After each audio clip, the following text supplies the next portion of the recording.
I'd like to talk about consonants, and today I want to talk about the category of stops. There are two major categories in relation to this concept. There are stops and there are continuants. And the difference is that a continuant can go on and on and on, and a stop will, you just say it and it ends. So, for example, t, d, b, p, g. Those are actually the six stops. So if you want to look at letters, because remember letters and sounds are not always the same, but in this case they are. P, B made with the lips, T and D made behind the teeth, and G made at the back of the mouth. So those sounds will they'll always stop the sound. A continuant never does. So all vowels are continuants and most consonants are continuants. So for example, I'll do an example of a word with all of them are continuants.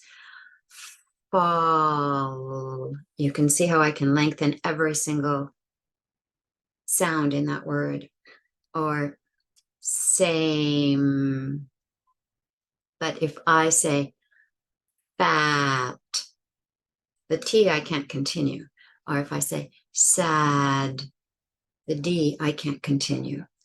So the reason this is important is that we can hear a stop even if you don't actually make that sound.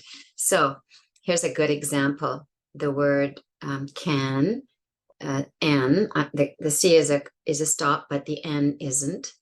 And if I say can, there's no stop there at the end. But if I say can't, there is a stop.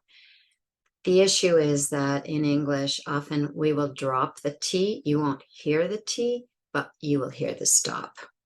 So if I say I can't do it, it's quite different than I can do it. I can do it. Now there is another aspect to this in that normally we wouldn't stress the can, only the can't, because we stress negatives. So this is a common issue, actually. I can do it. I can't do it. But if I ask you, can you help me? And you say I can't, then that's a negative. That's the T. Even though you don't hear the T, I can't. I'm stopping in my throat this time, but I am stopping. So the T is really important because sometimes it's in the middle of the word and it will really change the word. The stop is important in a lot of different situations where the stop may not actually be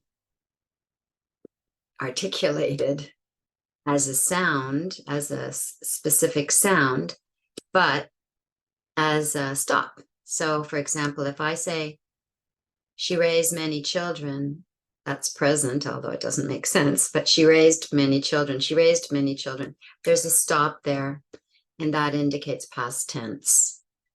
Now,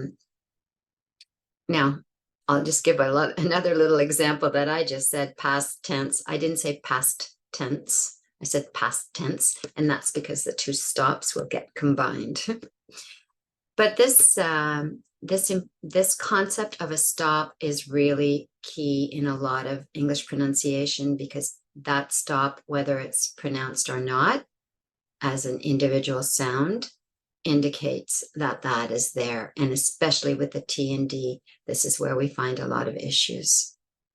So if you continue watching the videos, you will learn more about the specific sounds that are stops and the other sounds.